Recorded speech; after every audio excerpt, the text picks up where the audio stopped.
అని ఏ కోణంలో చూడాలి దీన్ని? మొదట లక్ష్మణ గారు మీకు అలాగే అమ్మా టీవీ ప్రేక్షకులకి వైఎస్ఆర్సీపీ నేత లక్ష్మణరావు గారికి అలాగే జనసేన నేత శివబాల గారికి నా నమస్కారాలు. గత 5 ఏళ్లలో విధ్వంసి పరిపాలన చేసిన ప్రభుత్వానికి కర్త కర్మ క్రియ అన్ని కూడా జగన్మోహన్ రెడ్డి గారికి ఆత్మగా, గతంలో వైఎస్ఆర్సీపీ జగన్మోహన్ రెడ్డి గారి తండ్రి గారు అయిన రాజశేఖర రెడ్డి ఏ విధంగా కేవీపీ గారు ఆత్మగా ఉన్నారో ఈయన ఆ విధంగా ఆత్మగా ఉండదు. అంటే జగన్మోహన్ రెడ్డి గారు ఒక మౌత్ పీస్. ఈయన పిఎన్ఆర్ అంటే ప్రజ్ఞారెడ్డి అని, ఆయన పిఏ కృష్ణారెడ్డి, వీళ్ళందరూ కూడా ఏంటంటే జగన్మోహన్ రెడ్డి గారు ఒక ఆదేశాలు అమలు చేయడానికి వీళ్ళు ద్వారపాలకులు. వీళ్ళు వెళ్ళాలన్నా బయటికి రావాలన్నా వీళ్ళ అనుమతి లేని ఎవరు పోయేయలేని పరిస్థితి.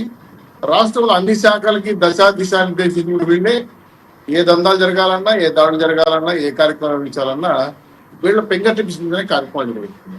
సో అటువంటి సిచ్యువేషన్ లో తెలుగుదేశం పార్టీ ఆలోచన జరిగిన దాడిని చాలా అందంగా మేము మెమరాండం ఇవ్వడానికి, వినతిపత్రాన్ని ఇవ్వడానికి పోయామని చెప్తున్న ఈ మాటలు చూస్తుంటే ఆశ్చర్యపదం అనిపిస్తుంది. బాబు గారింటికి కూడా వెళ్ళారు, ఆయన కూడా వినతిపత్రం, ప్రతిపక్ష నాయకుడికి ఏ వినతిపత్రం ఇస్తుందో నాకు అర్థం కాలేదు. అయితే టోటల్ ఆర్థిక అరాచకాలకు కారణమైన అనేక లావాదేవీలకి, ఋషికొండ బిల్డింగ్ కార్డు నుంచి లెక్కర్ స్కామ్ 2,556 కోట్లు కానీ, శాండ్ ల్యాండ్ మైలు 40,000 కోట్ల పైచలు లావాదేవీలు కానీ, అలాగే చాలా ఆర్థిక సంబంధించిన విషయాలే కాకుండా ప్రభుత్వ పరంగా పెద్దలు ఆల్మోస్ట్ వాళ్ళు హోంశాఖ ఈ చేతుల్లో ఉండేది. ఊరికే సుచిత్ర గారు కానీ వాళ్ళెవరో ఇంకోరు మహిళా మినిస్టర్లుగా ఉన్నారు కానీ వాళ్ళు కేవలం స్టాంప్ హోల్డర్స్గా ఉండేవాడు. ప్రతి ఒక్క వ్యవస్థలను వీళ్ళే కంట్రోల్ చేసేవాడు. కాబట్టి పాప పరిహారాలకు, పాప పుణ్యాలకు కూడా కారకులు వేరే అవుతారు. కాబట్టి టోటల్గా ఏంటంటే ఏ పాపం జరిగినా వీళ్ళ వైపు పేర్లు చూపిస్తుంది. అలాగే సో కాలనీ డేటా కూడా అదే విధంగా కనపడతా ఉంది. ఎవరికి ఆదేశించారు? గతంబరి జత్వాని కేసులో ఎటువంటి ఆదేశాలు వచ్చాయి?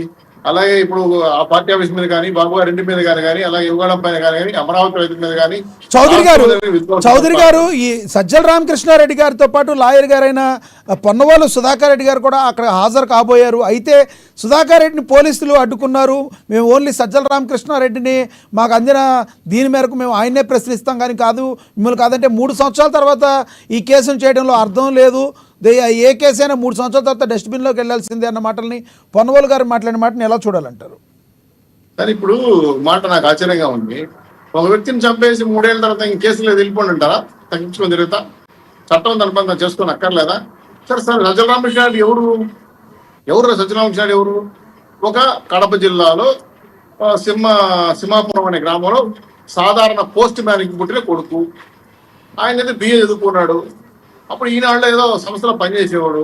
తర్వాత సాక్షిలో చేరి ఏదో ఆయన ఆశల మేరకి భారతి గారినో పట్టుకొని వాళ్ళు వెళ్ళి మంచి పోస్టులకు వెళ్ళాడు. ప్రభుత్వం వచ్చినాక రాజ్యాంగేతర శక్తికి ఎదిగాడు. సకల శాఖ మంత్రిగా సలహాదారుడికి ముద్రేసుకున్నాడు. పై స్థాయికి వెళ్ళిపోయాడు. ఎక్కడో ఒక మారుమూల విలేకరుగా ఉన్న వ్యక్తి ఈ స్థాయికి వెళ్ళి మీడియా మీద పెత్తనం చేస్తా, మీడియా మీద ఆ రోజు అమరాన్ని ఒక ఆయన ఉండేవాడు జర్నలిస్ట్ నాయకుడుగా, వాళ్ళ ద్వారా దందాలు చేసింది, మీడియాకు పంపించిన డబ్బుల్లో వాటా వచ్చింది. ఇవన్నీ కూడా విచారణలకు వస్తున్నాయి, తొందరలో వస్తున్నాయి, అనుమానం అక్కర్లా. ఎవరెవరికి ఏ వాటా పోయింది, ఈ వాటాలు ఎవరున్నారు? పోస్ట్ మ్యాన్ కొడుకుగా ఉన్న వ్యక్తి గతంలో కమ్యూనిస్ట్ ఉండేవాడైనా, మీకు గుర్తుపెట్టుకోండి. తర్వాత కాలక్రమేణా మారాడు కరప్షనిస్ట్ గా. అవన్నీ కూడా బయటకు వస్తాయి. రాజకీయాల్లో గమనించింది ఏంటంటే ఆంధ్ర రాష్ట్రాన్ని పరిపాలించిన కడప రెడ్లే. ఎవరైనా లెక్కేసుకోండి, జగన్మోహన్ రెడ్డి గారి నుంచి లెక్కేసుకోండి. అనిల్ రెడ్డి కానీ, వైవి సుబ్బారెడ్డి గారు కానీ, అలాగే పిఎన్ఆర్ కానీ, ధనంజయ రెడ్డి గారు కానీ, బాబు గారు నరసేన పరమేశ్వర రెడ్డి గారు కానీ, కుప్పంలో దాడి చేసిన దుష్యంత్ రెడ్డి ఆయన కానీ, అందరూ వైవి సుబ్బారెడ్డి గారి అందరూ ఎవరు ఎత్తుకున్నా కూడా రాష్ట్రాన్ని పూర్తిగా కడప రెడ్డి చేతులు పెట్టేశారు. ఇప్పుడు ల్యాండ్ స్టాండ్ మీద వస్తున్న వాళ్ళు కూడా వెంకటరెడ్డి, వాసుదేవ్ కూడా వాళ్ళే. సో టోటల్ గా ఇది ఒక గ్యాంగ్ స్టార్ అనమాట. టోటల్ గా మొత్తం అందరినీ కూడా వాళ్ళు కావాల్సిన వాళ్ళు వేసుకొని సోషల్ ఎలిమెంట్ కి వ్యతిరేకంగా పనిచేసిన ఈ గ్యాంగ్ చూస్తామంటే భయం పడుతా ఉంది. రాష్ట్ర సంపదన కాదు, అప్పులు పాలైపోయాం, అనేక అంశాలపైన ఎన్నికలు వెళ్ళిపోయాం, అభివృద్ధి లేదు, రాజధాని లేదు, పోలవరం లేదు. ఇవన్నీ కూడా ఈరోజు విచారణలోకి వచ్చేప్పటికి కర్మ ఇస్ బ్యాక్ అని మీరు అన్నారు. కాబట్టి చేసిన కర్మ తప్పదండి, ఎవరైనా అనిపించాల్సింది. ఆ రోజు దళితులపైన దాడులు చూసాం, శిరోమండలం చూసాం, ఉత్తర విసర్జన చూసాం, మాస్కరింగ్ సుధాకర్ చెప్పి సంపేషన్ చూసాం. అలాగే ఏ దళితులు అయితే డ్రైవర్ కొన్నాడో ఆయన చెప్పి జోడీలు వచ్చిన నందబాబుని చూసాం. ఎవరి మీద ఏమి యాక్షన్ తీసుకోకుండా గత 5 ఏళ్లుగా రాష్ట్ర ప్రభుత్వం నడిచింది. కాబట్టి ఈ రోజు సజ్జల రామకృష్ణారెడ్డి గారికి ఆయన వంతు వచ్చింది. ఖచ్చితంగా ఆయన విచారిస్తారు. ఎటువంటి విచారణలు సహకరించిపోతే ఏమేం చేయాలో చట్టపరంగా వాళ్ళు తీసుకుంటారు. కాబట్టి చట్టం ధర్మం చేసుకుంటూ పోతారు. కాబట్టి ఇవన్నీ కూడా వాళ్ళు చేసుకున్న పాపాలే వాళ్ళు తిరిగి తగ్గుతున్న విషయాన్ని హెచ్చరిస్తున్నాం. రైట్ చౌదరి గారు, మళ్ళీ వస్తాం మీ దగ్గరికి. మనతోటి వైసీపీ నేత లక్ష్మణరావు గారు ఉన్నారు, రేగిడి లక్ష్మణరావు గారు, ఆయనతో మాట్లాడదాం. లక్ష్మణరావు గారు, గుడ్ ఈవినింగ్ అండి.